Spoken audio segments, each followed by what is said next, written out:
તો તો પણ કેમ એક મુખ્યમંત્રી આટલા તો મુખ્યપ્રધાન ભૂપેન્દ્ર પટેલ કેમ આટલા બધા મહેસાણા કેમ આવી રહ્યા છે? શું કારણ છે એનું?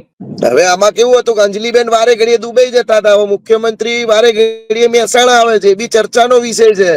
એક મહિનામાં ગમે ત્યાં ટ્રાફિક પોલીસ ને ગમે તે બંદોબસ્ત માંગો એટલે કે મુખ્યમંત્રી શ્રી આવવાના છે.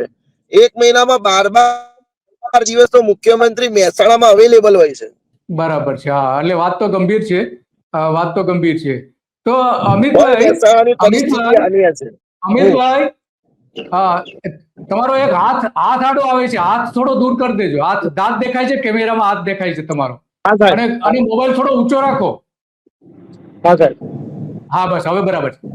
તો આ જે આખી વાત છે કે ત્યાં મહેસાણામાં જે પૈસા આવ્યા છે એનો ખરાબ રીતે ઉપયોગ થઈ રહ્યો છે, તો કઈ રીતે થઈ રહ્યો છે? રસ્તા બનાવવામાં થઈ રહ્યો છે, ગટર બનાવવામાં થઈ રહ્યો છે, કે પીવાના પાણી માટેના અવ્યવસ્થા જોવા મળી રહી છે? કેવા ખરાબ ઉપયોગ થઈ રહ્યો છે? સાહેબ, જે આઇકોનિક રોડના નામે ધુમાડો થઈ રહ્યો છે પૈસાનો, અને પૂર્વના વિસ્તારમાં આઇકોનિક રોડ બનાવવાનું એમને કારસ્તાન કરીને રોડ સાંકડા કરવાનું કામ કરીને ટ્રાફિકની અવ્યવસ્થા ઊભી કરી છે. નાના બાળકો, આજે 12 મીટરનો રોડ હોય અને 7 મીટરનો થાય, રોડ પહોળો થાય કે સાંકડો થાય એ સમજાવો સાહેબ, આપ દિલીપભાઈ હા, સમજાવો. રોડ સાંકડો કરવાનો હોય કે પહોળો કરવાનો હોય?